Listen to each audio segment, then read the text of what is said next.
This is East Asia Tonight. Good evening, everyone. I'm Jill Newbrunner. Here are tonight's top stories from East Asia. China's President Xi Jinping in Vietnam on the first leg of a Southeast Asia tour, rejuvenating friendships as Beijing's concerns mount over a trade war with the U.S. Japan presses for a swift resolution to the tariffs imposed by Washington as its trade envoy says company profits are falling day by day, while Beijing calls for dialogue. The Chinese factories, meanwhile, rushing out shipments to beat Trump's tariffs, causing a jump in exports in the month of March. Former South Korean President Yoon Suk Yeol reasserts his innocence on the first day of his criminal trial for insurrection, days after being removed from office over his failed bid to impose martial law.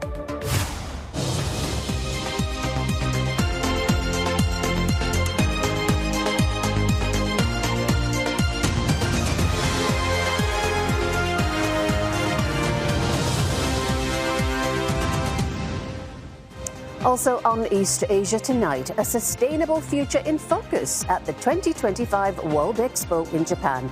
But overcrowding, sluggish internet access and other hiccups threaten to mar the experience in Osaka.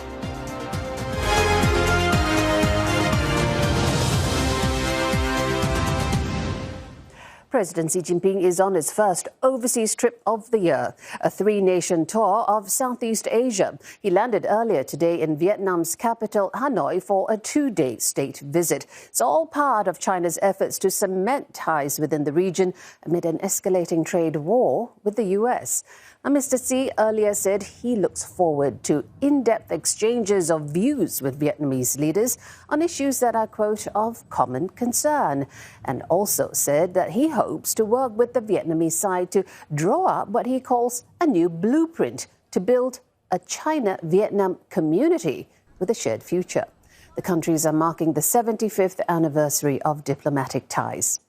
In the last hour, crowds gathering at the presidential palace to witness the state welcome ceremony. The trip comes less than a week after President Trump paused his reciprocal tariffs on most countries for 90 days, while doubling down on China. The Chinese leader is scheduled to visit Malaysia and Cambodia next. Now let's join CNA's Beijing correspondent Olivia Seong. She is in Hanoi. Olivia, a lot on the table. They have much to discuss? That's right, Jill. Where we are, it's quiet right now, but just a short while ago, there was quite a bit of buzz and many curious onlookers as President Xi's motorcade passed through this area, which is near the Ho Chi Minh Mausoleum, just round the corner to the presidential palace, where we do know that talks are taking place between the Chinese leader and Vietnam's party chief, Do Lam, and we'll be waiting for lines out of that meeting. But earlier today, we saw a welcome ceremony being held, a 21-gun salute, and President Xi inspecting the Guard of Honor Vietnam, pulling out all the stops for this closely watched visit. And for China, there is a lot riding on this visit, given the escalating trade war between China and the U.S. In written remarks published by Chinese state media on President Xi's arrival here in Hanoi, President Xi emphasized the deep historical ties as comrades and brothers with Vietnam, pointing out how they had elevated bilateral ties during his last visit here back in 2023. Notably, that last visit had come just shortly after then U.S. President Joe Biden had visited Vietnam and also upgraded America's bilateral relationship with Vietnam. And moving forward, President Xi is saying he's hoping from these talks to chart the way forward for future cooperation with Hanoi. Now, we are expecting also in a short while President Xi also to meet other Vietnamese leaders, including the country's Prime Minister and National Assembly leader. Also, we are expecting 40 cooperation agreements to be signed. President Xi talking about welcoming more quality Vietnamese products into the Chinese market while calling on Chinese enterprises to invest more in Vietnam. But it's not just going to be talk about trade, a lot of attention also on connectivity projects that aim to boost the flow of goods and people between Vietnam and China, particularly looking at several rail link projects that are in the works already. Jill. Clearly a lot on the agenda, but the tariffs will dominate, I suspect. How will the two countries navigate this discussion on tariffs? Yeah, there's a lot riding, as we said, on this visit. President Xi, according to analysts that I've been speaking to, say that he will likely be hoping to make some diplomatic gains from this visit to Vietnam, but also to Malaysia and Cambodia.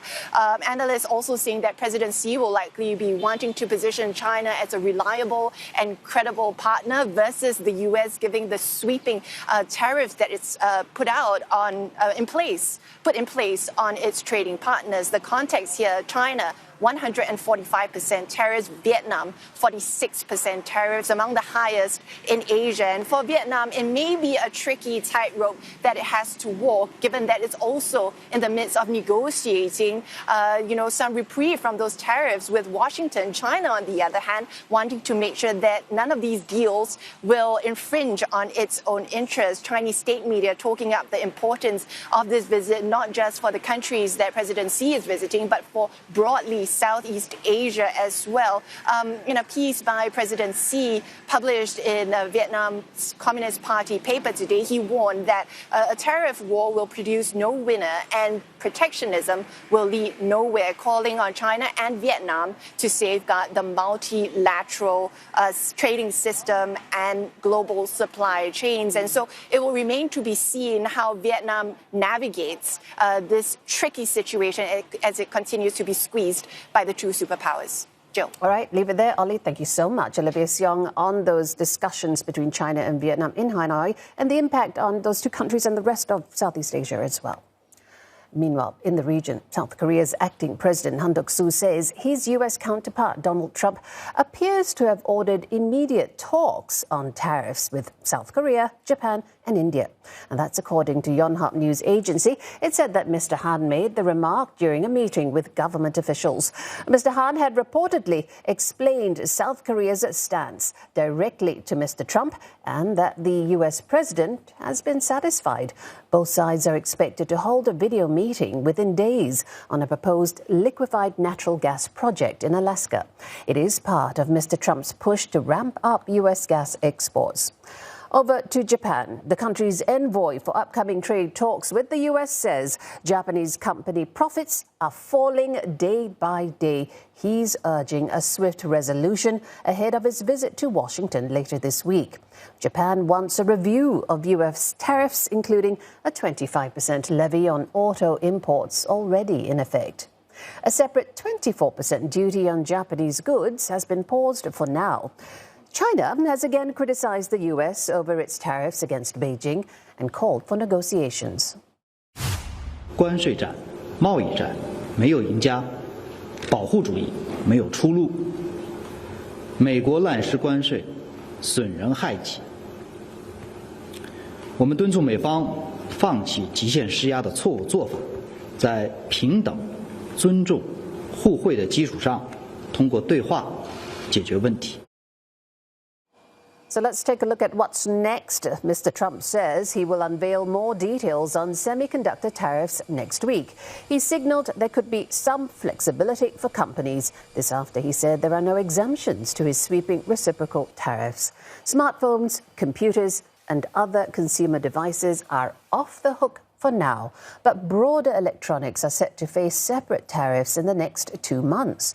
Beijing earlier said that the temporary exemption for those goods is just a small step and has urged Washington to scrap the entire tariff strategy.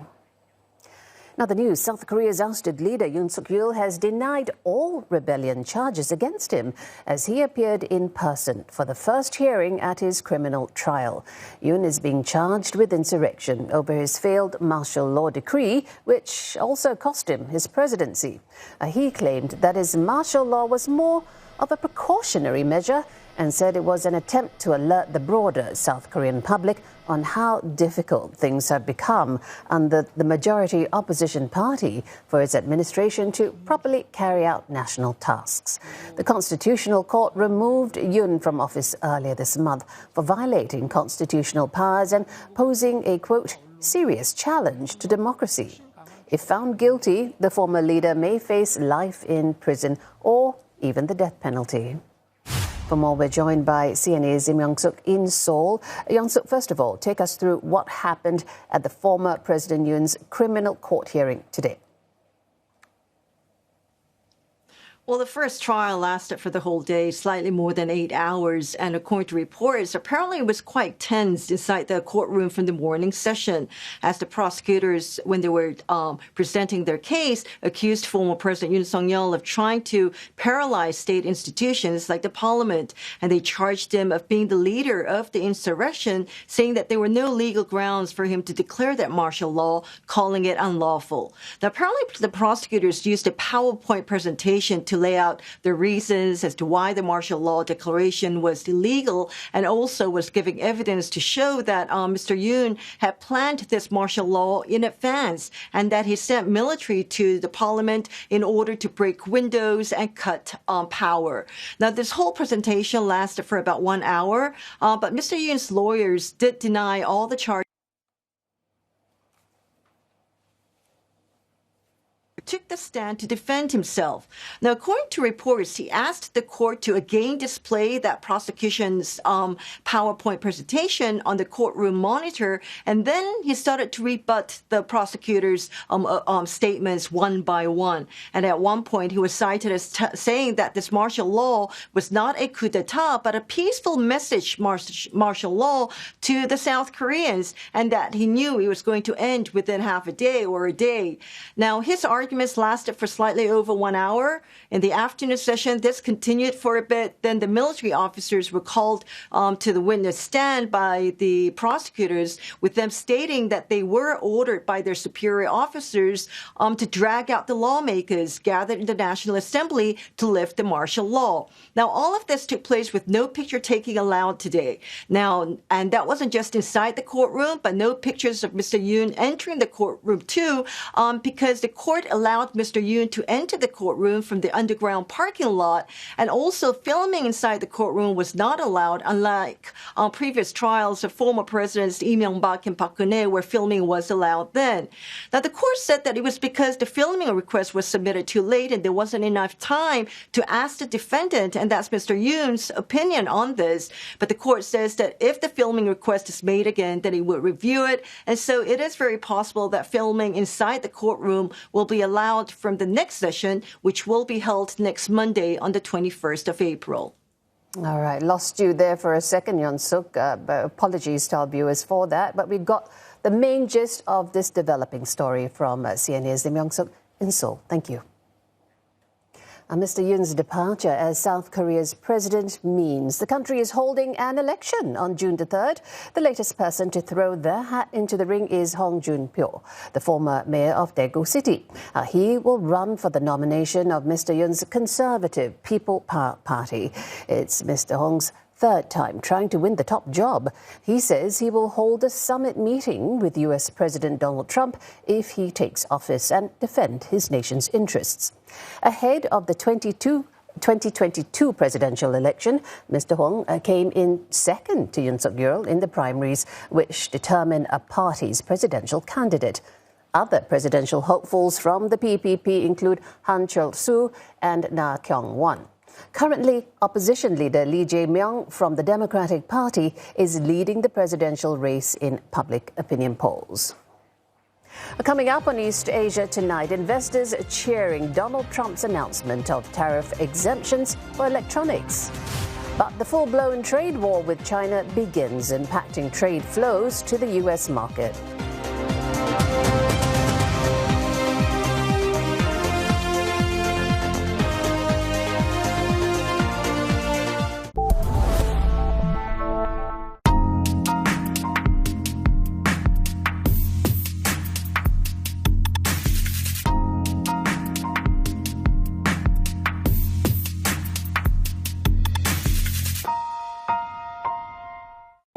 Asia has some of the world's longest life expectancies, but living longer is not always a blessing.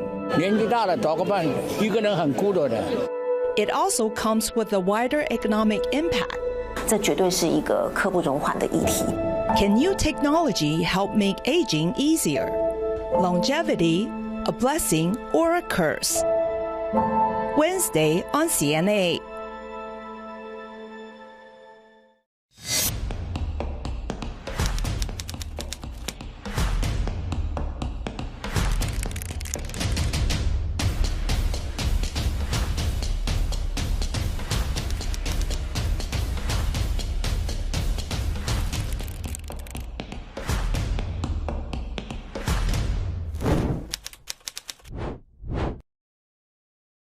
Official media partner, CNA.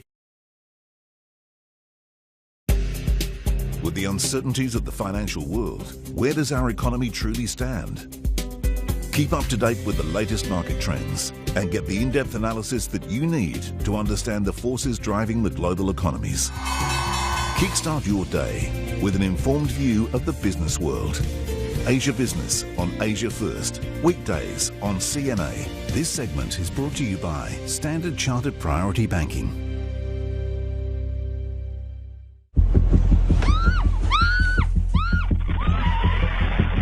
The devastating earthquake rips through Myanmar, unleashing chaos.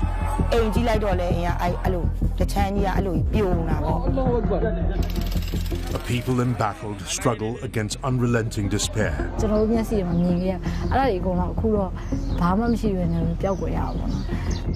Myanmar in turmoil, 17th April at 7 p.m. on CNA. After 11 months, we're coming to the end of Project Castaway. We are creating something new, right? It's not something that's already been done. After learning from experts all across the globe, 来るんだったらノアの箱舟みたいに浮かしちゃえっていう発想になって、今は水が来たら浮くっていう。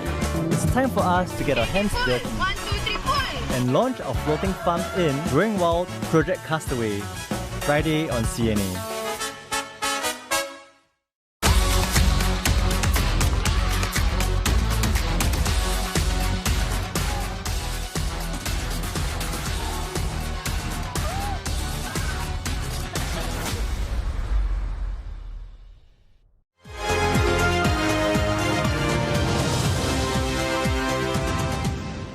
We've got all your business news now with Roland Lim. Roland, are you breathing a little easier like the markets now after Trump's temporary tariff reprieves? Getting whiplash, Jill. Getting whiplash. You could say that we definitely, for now, markets getting off to a relatively stable start to the week, but safe haven gold hitting a fresh record, underscoring fears that the relief may be short-lived. Japan's Nikkei 225 ending higher as iPhone-related shares jumped after the U.S. excluded smartphones and other electronics from steep tariffs. A chip testing equipment maker Advantest rallied around 5%, providing the biggest boost to the Nikkei. South Korean shares ended nearly 1% higher, while Taiwan's benchmark ending almost flat. Market experts say the equities are still swayed by various headlines, and the uncertainties are not good enough to encourage investors to take their positions confidently. Chinese and Hong Kong equity indices rose, driven by a rally in tech stocks, but gains were capped after President Trump said that chips from China will face a national security probe over the next week. CK Hutchison rising more than 3%. That's as an Italian tycoon is reportedly the lead investor of a group seeking to buy 43 ports from the conglomerate. Bloomberg reports the Apote family's Terminal Investment Limited will be the sole owner of all the ports once the deal is completed. Now, that's excluding 2 in Panama that would be controlled by BlackRock. CK Hutchison has been facing an increasing barrage of criticisms from Beijing on the deal with BlackRock. China's exports soared last month as factories rushed out shipments ahead of the sweeping tariffs from the U.S. China's exports in March jumped 12.4% on year in dollar terms, beating estimates and accelerating sharply from a 2.3% increase in the January to February period. China Customs say the country has seen faster export growth at home appliances as well as electronic mechanical products. But the sluggishness in imports persisted, down 4.3% last month.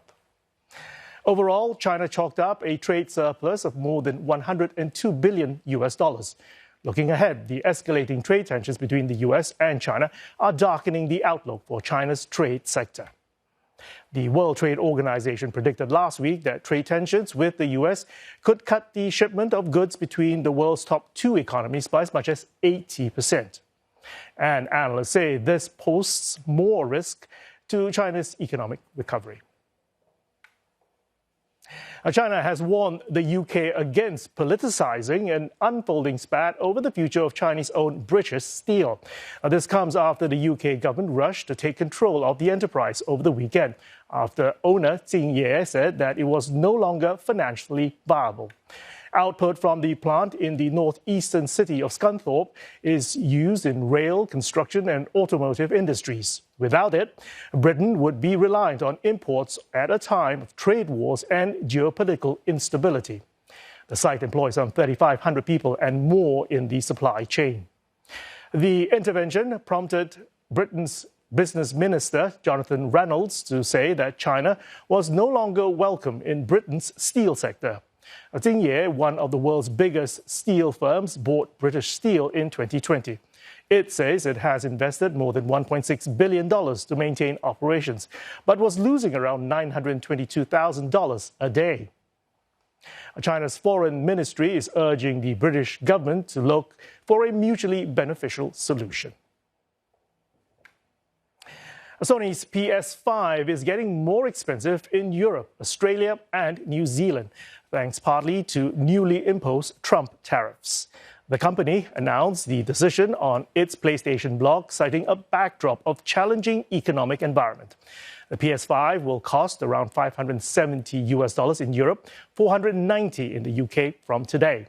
Analysts predict Donald Trump's tariffs will also push up the price of the gaming console in the US. Remember, the US accounts for around a third of revenue for Tokyo-based Sony. The Japanese company is not changing the price of its upgraded PS5 Pro edition. The device is mostly assembled in China, which is now subject to a 145% duty for shipments to the US. And that's also bound to impact Nintendo's Switch 2 and other gaming consoles made in China. Sony shares ending the day nearly 1% in the green. At the same time, Mitsubishi Motors has halted shipments of finished automobiles to U.S. dealerships. The Japanese automaker is awaiting more clarity after the Trump administration imposed an additional 25% tariff on imported autos. Mitsubishi does not have any factories in the U.S., so all vehicles sold in that market are imported from Japan and elsewhere. Mitsubishi is reportedly holding imported autos at U.S. ports until tariff details and next policy decision becomes known. The automaker says the suspension will not immediately affect customers because U.S. dealerships have ample inventories. However, sales could be impacted if the shipment stoppage drags on. Despite the tariffs, the automaker intends to keep prices in the U.S. unchanged for the time being. The tariff hike has prompted other automakers to make adjustments. Nissan stopped taking orders for some U.S.-bound models manufactured in Mexico, while Jaguar Land Rover Automotive suspended exports to the U.S. for some vehicles made in the U.K. U.S. tech giants Apple and HP have halted their imports from China, turning to supplies away from the country in light of steep duties. Taiwan's Foxconn, which assembles products such as Mac computers and tablets, has reportedly paused U.S.-bound shipments. Now, this is a hard hit for the electronic manufacturer, with around 40% of production in its Chengdu plant dedicated just for the U.S. market. It's a similar trend in Chongqing, where HP outsources its PC production to. Sources close to the manufacturer Quanta Computer says exports to the U.S. were halted for the month, and the suspension is expected to last for a long time. Production lines and workers in Washington's Chinese supplies continue to dwindle as Trump's tariff war weighs on the global supply chain. The U.S.-China tariff tussle may have upended supply chain operations across the world, but trade shows in China go full steam ahead, with traders looking for opportunities amid the economic slowdown. Local and foreign business owners throng this electronic vehicle equipment fair in Shenzhen, hoping that they can find a silver lining in the ongoing trade war.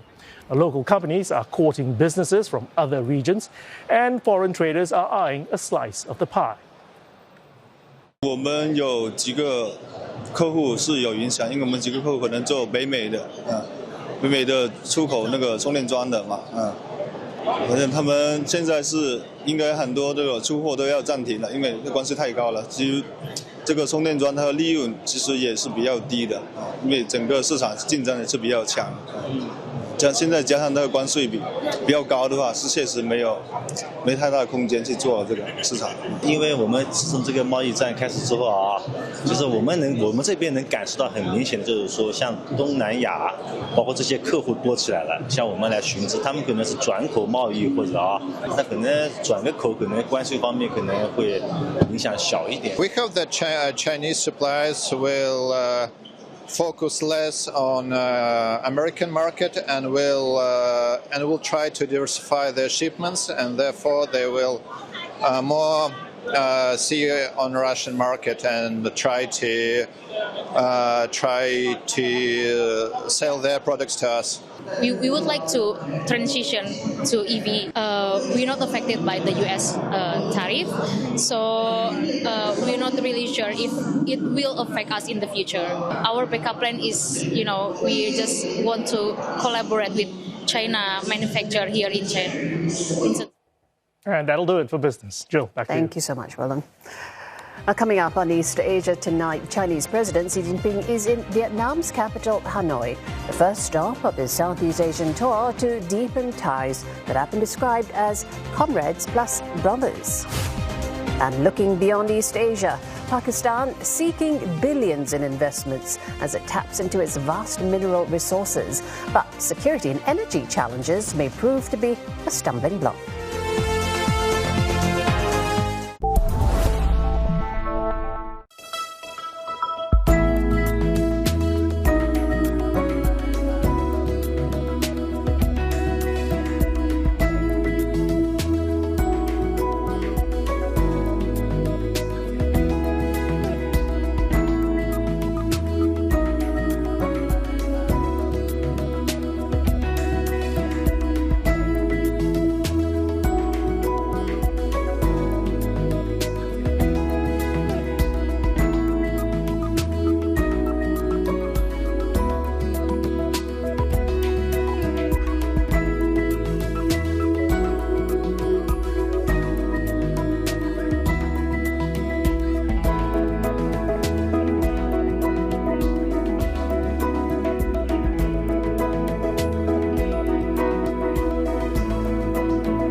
For a country with a reputation for tech, Japan surprisingly ranks 31st in digital competitiveness. 日本のデジタル化っていうのは他国に比べると非常に遅いという評価をされているところよく目につきます。Why is Japan lagging digitally? あんまり新しい制度にどんどん受け入れていくっていう国民性ではないですよね。And what will it cost the world's fourth largest economy? 今政府が言ってるのは14秒に1回サイバー攻撃が日本には来ているというふうに言っています。Insight Thursday on CNA. Pressed for time? Understand today's top stories fast. Dive deeper when you want. Go to cna.asia or download the app now.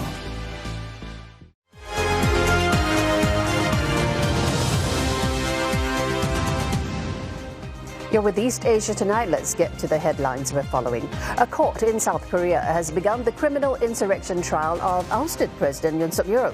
The former leader refuted the prosecution's charges, arguing that martial law does not constitute a coup.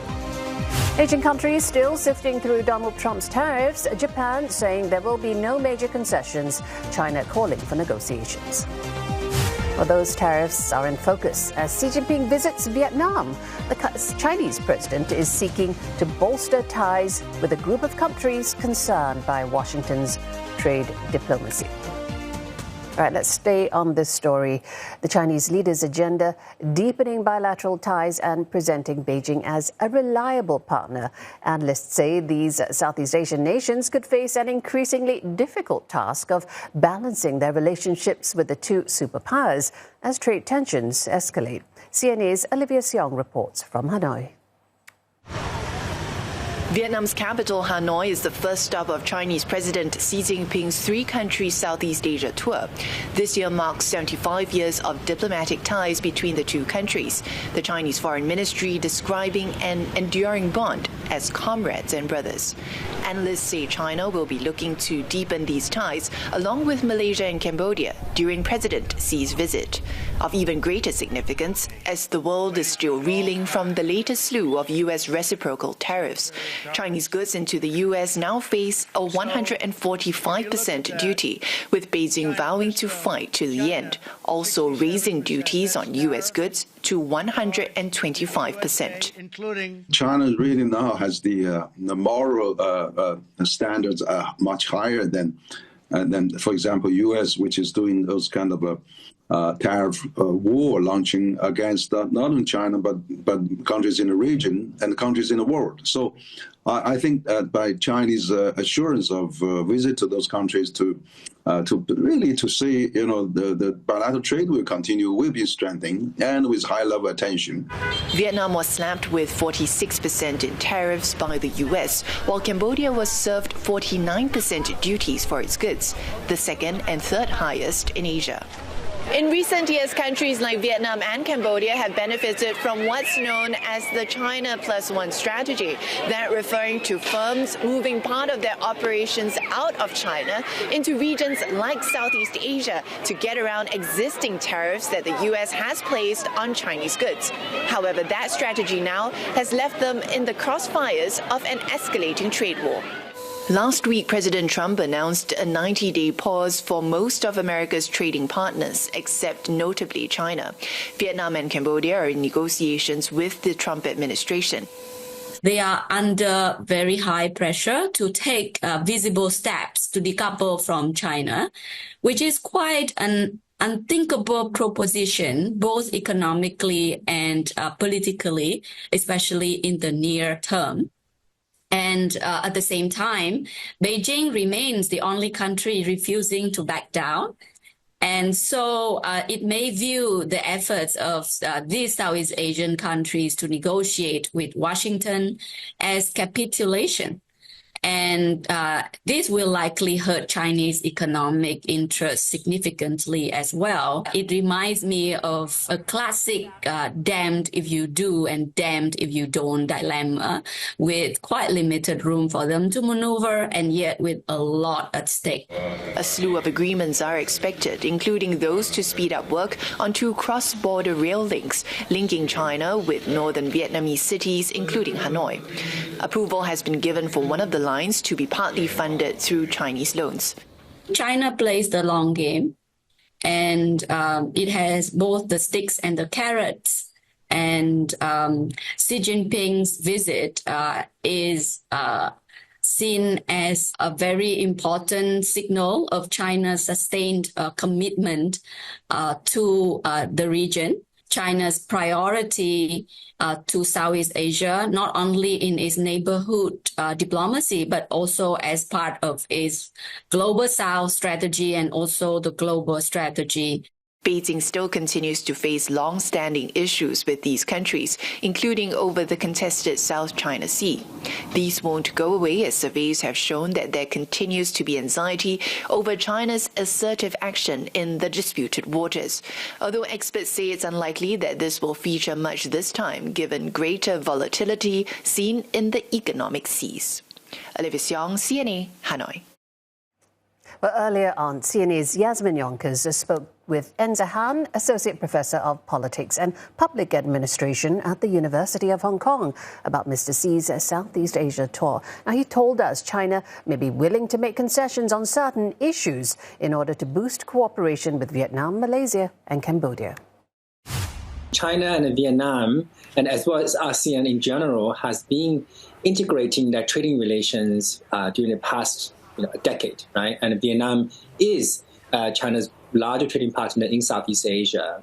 So much of the, let's say, the tariffs on China during the first Trump administration has witnessed a surge of Chinese exports to Vietnam, either through further processing in Vietnam or through the process so-called transshipment via Vietnam to U.S. or beyond.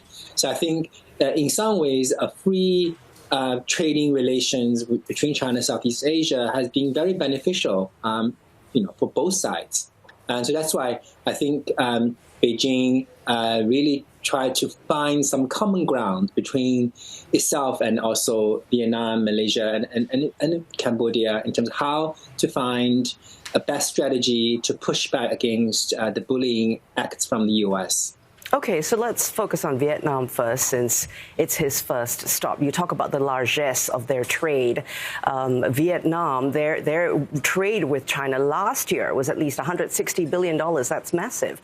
And President Xi is still courting in Hanoi. What is he looking at? What else can he offer them? And is this value then at risk? Well, I mean, there are lots of things China can offer, right? First of all, in a way that currently, even though the trading volume, bilateral trading volume between China and Vietnam is very high, but also quite a lot of supply chains still remain in China, right? Which means that the trading relations require ongoing cooperation, because Vietnam cannot necessarily produce every aspect of the supply chain within itself yet, right? And that is basically kind of the reality. And on the other hand, I think politically, Beijing has, particularly in terms of, let's say, its strategies within South China Sea, right? I mean, that's why it has emphasized the need for cooperation, dialogue, negotiation. So that probably indicates China is willing to make certain concessions on those critical issues to seek Vietnamese cooperation. More coverage on this story, you can head over to CNA.Asia. We have this article about how skepticism is lingering in Southeast Asia as China plays up a global peacemaker role. Well, the Philippines has voiced concerns over the South China Sea, including incidents that it says put its vessels and personnel at risk. Its foreign ministry says the issue was brought up during the ASEAN-China talks on a long-delayed code of conduct for the disputed waters. Now, the meeting was held in Manila last week and focused on crafting rules to manage activity in the contested waters. The code of conduct is aimed at managing tensions in the South China Sea. It was first proposed back in 2002, but formal talks only began 15 years later. Last week's negotiations tackled key milestone issues like the code's scope, and whether it should be legally binding. The Philippines used the meeting to urge all parties to uphold international law and stressed its commitment to peaceful resolution of disputes and to staying on the path of diplomacy to manage differences at sea. Pakistan is looking to attract billions of dollars in investment to unlock the vast potential of its mining and minerals sector, with companies from Canada to China already part of the ecosystem. It's an industry worth an estimated $6 trillion, though it only accounts for 3% of its GDP. Hira Mustafa in Islamabad weighs in on the opportunities and the obstacles. From solid chunks of gold to copper core, these are just a peek at what Pakistan's mineral-rich landscape can offer the world. The Pakistan Minerals Investment Forum in Islamabad is hoping to attract foreign investors to help grow the sector. Many of these minerals are already seeing global demand, says Patrick Barnes, head of metals and mining consulting at Wood Mackenzie. The most exciting part of that is it tends to have the kinds of deposits that people are looking for right now, which is probably the hardest thing to find in the mining world right now, is a large, high-grade copper deposit. Right? The world needs crazy amounts more copper to enable the energy transition, to enable electrification, to enable electric vehicles. All these things use a lot of copper. This planned Reko Diq mine in Balochistan is poised to unlock one of the largest copper and gold reserves in the world right here in Pakistan. The project is expected to generate $70 billion in free cash flows and $90 billion in operating cash flows for the country. It is jointly owned by the government and Canadian mining company Barrick Gold. It's a strong bet, says Herman Cornelissen, head of sustainable development at mining consultancy DMT Kaibatla. So gold is a very big driver of investment, and in that respect the resources at Reko Diq are significant, and they certainly have the potential to generate significant revenues for Pakistan. Pakistan's mineral-rich areas cover 600,000 square kilometers, more than twice the size of the United Kingdom. Of more than 90 known minerals locked in its landscape, only 52 are mined on a commercial level for applications that range from construction to paper production and even explosives. But the country's mineral sector only accounts for 3% of GDP. To grow that, Pakistan's Petroleum Minister Ali Parvez Malik tells me that the government is promising incentives and to streamline regulatory frameworks. The last pillar on which this growth strategy will pivot is the regulatory guillotine and the ease of doing business and the regulatory capacity building. But security is a major challenge. A long-running insurgency in Balochistan has disrupted mining operations for more than a decade. Recent terror attacks on civilians and foreign workers have also shaken investor confidence. Even as international investors talk about the potential of Pakistan's mineral reserves, the volatile security situation in the western regions is proving to be a major hurdle for most companies. Many have expressed doubts about the safety of their future operations. They are concerned about increasing attacks by militant groups opposed to mining in the region. In a bid to reassure potential investors, the country's powerful army chief, General Asim Munir, promised here to ensure a robust security framework and protect the interests of partners and investors. Another challenge is Pakistan's high electricity tariffs and surplus capacity. In the last financial year, only 34% of the energy generated was used due to structural inefficiencies, a problem that Petroleum Minister Ali Parvez Malik acknowledges. The grid has to improve its game also, improve on the efficiency front and dismantle the perverse incentives in the pricing regime so that people can also rely on grid for reliable and economical power. Ahmed Hayat Lak, managing director of Pakistan's oil and gas development company, says when it comes to leveraging Pakistan's vast mineral resources, collaboration is key. In the case of Reko Diq, a lot of services are being procured from US. So we would like to see an ever closer union in this regard. And they should come forward not in terms of merely service providers, but as well as completely invested in our sector. It is important that we have world-class partners, we have world-class technology, and we have world-class services. And that's part of the formula that could change the game for Pakistan's mineral sector, if it can get investors to believe it has the solutions to overcome its security and structural challenges. Hira Mustafa, CNA, Islamabad. Still ahead on East Asia tonight, come with us to Japan's port city, Osaka, where the World Expo 2025 is underway. It's where countries come together to find solutions to the world's biggest problems.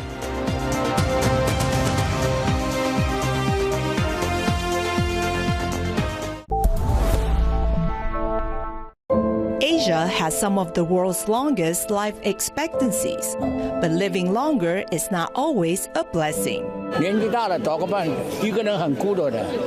It also comes with a wider economic impact. Can new technology help make aging easier? Longevity, a blessing or a curse? Wednesday on CNA.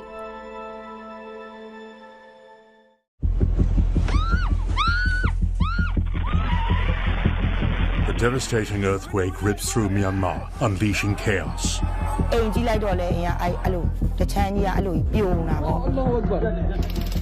A people embattled struggle against unrelenting despair.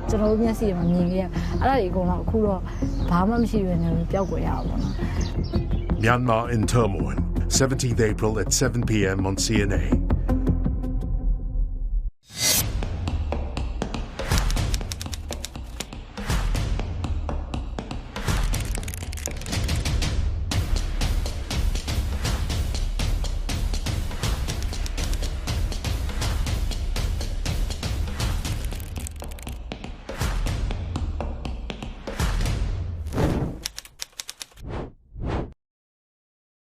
Official media partner, CNA. With the uncertainties of the financial world, where does our economy truly stand? Keep up to date with the latest market trends and get the in-depth analysis that you need to understand the forces driving the global economies. Kickstart your day with an informed view of the business world. Asia Business on Asia First, weekdays on CNA. This segment is brought to you by Standard Chartered Priority Banking.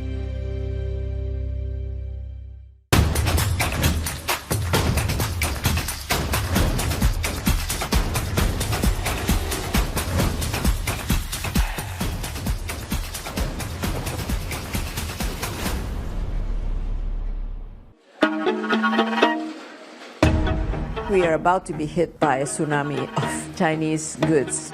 Banyak sekali pabrik-pabrik yang pilot. 中国可以生产从火柴到火箭，从卫星到卫星，从螺母到航母，从水电站到国际空间站，几乎所有的东西。中国一旦生产什么，什么就变成白菜价。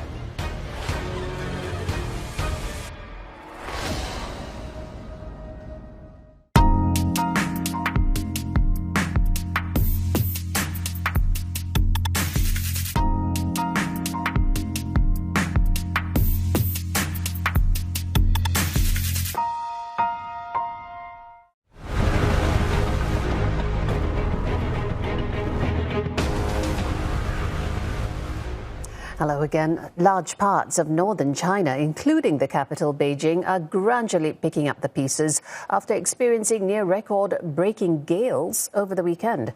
The powerful winds brought a cold front that prompted widespread warnings and emergency response measures.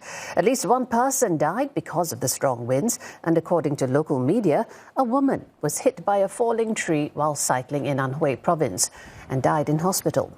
Wind speeds of up to 165 kilometers an hour uprooted more than 800 trees in the capital alone. Both of Beijing's major airports experienced disruptions, which caused the cancellation of close to 700 flights. The conditions prompted China's meteorological authority to maintain an orange alert. Now, that's the second highest alert level in the country's 4-tier weather warning system. It predicts the gales will subside by today. Millions of residents have been urged to stay indoors for their own safety over the past few days. Now let's look at some headlines from media outlets in East Asia. South Korea's Yonhap News Agency says 2 more Air Force unit commanders have been booked over an incident last month when jets accidentally bombed a civilian town. The Defense Ministry said in an interim report that it plans to seek disciplinary action against 9 officials for taking insufficient measures after the incident. Nikkei Asia says Japanese Prime Minister Shigeru Ishiba will analyze the U.S. tariffs before entering into trade negotiations. The Prime Minister told the Diet that the 2 countries will also discuss security cooperation. And the South China Morning Post says China's top security official Chen Wenqing has visited the western Xinjiang province and has reportedly urged the use of Mandarin while calling for terrorism to be struck down. A big interest in the 2025 World Expo in Osaka over the weekend, with more than 140,000 people visiting. The 6-month-long event is focused on designing a sustainable future as the world experiences global conflicts and an escalating trade war. More than 150 countries and regions are participating, hoping to draw more than 28 million visitors between now and October. Now, this is Osaka's second such event after the one held in 1970, which attracted some 64 million visitors. Now, Japan is hoping the expo will help boost the domestic economy to the tune of about $20 billion, despite ballooning costs and delayed preparations. Let's find out more from Michio Ishida. She's right there and she's speaking to us at the Osaka Expo. And I have to explain to our viewers that you're standing right underneath the Grand Ring, and that's the world's largest wooden structure certified by the Guinness World of Records. Now, the weather hasn't been cooperating, has it, Michio? Yes, well, yesterday it rained quite heavily, and the problem was that, people tried to take refuge below the Grand Ring, but then people realized that, it's made of layers of wood, so there was raindrops falling all over the place, so people got wet. And there were complaints, to organizers that, the expo site really needs a shelter. So they've decided not to construct a shelter, but instead to offer a shop with rain gear. So that's the solution that they came up with. Now, let me show you a little bit on the expo site here. Yes, behind me are pavilions. You see the USA, French, Philippine, Malaysian pavilions. Well, to continue, due to heavy rain on Sunday, many visitors decided to turn back to the train station, and the train station is actually right in front of the expo site. But because they were rerouting the visitors so that there won't be a congestion, what happened was that for some people it took more than an hour to reach the train station. And organizers say, you have to really forgive the people, the guards, the staff, because they're not used to handling the matter yet. But, as the days progress, they will be getting used to how to deal with such situation. Well, there was also trouble at the entrance gate regarding QR codes because the Wi-Fi was weak and it took long for people to actually go through the entrances. Now, organizers decided to immediately set up a separate Wi-Fi by the gate. Here are some of the comments from organizers. The entrance was my biggest concern. The exit as well from the expo site was the biggest concern. And what I saw over yesterday and this morning is that it has been handled very well, even with the unexpected heavy rainstorm that came yesterday evening. この万博についての関心も高まっています。その傾向が続けばですね、しっかりとした目標達成ができるんじゃないかというふうに思っております。 So, Michio, are those teething problems likely to be ironed out so that day 2 gets off to a better start? Well, yeah, they should be ironing out problems, and we hope they do. As the day progresses, they said that they will address issues one by one. Now, if I may, the important thing about this expo is about experiences, and that's what Mr. Kirkantis told media during the news conference. And I've got to experience a little bit of Turkmenistan today. Actually, Turkmenistan was celebrating its National Day, and performances were shown, and its president was here officiating the opening of its pavilion. So that was really cool. And also, to learn about my health status, I was able to get into Osaka's healthcare pavilion. And what happened there was, it checks the quality of your hair there, condition of your eyes, your brain, and your skin, and predicts what you might look in 25 years. That was a bit scary, and it actually was scary, so I don't want to show you the final footage. I didn't, and also I did see IPSL at the Osaka Pavilion, and I also witnessed the human washer, which I really wanted to see. It's something that could be useful in the future, as there's a lack of care workers at elderly homes. So the expo has just started, and we hope that it will turn out successful in the 6 months ahead. I'm going to circle back and get that footage from you, because I'm sure you look beautiful. Thank you so much. CNA Ichishida, live from Osaka. Well, let's stay in Japan. Official government data shows the country's population fell to just over 120 million as of October last year. Now, that figure is a drop of nearly 900,000 year on year. This is the largest fall on record since data collection began in 1950.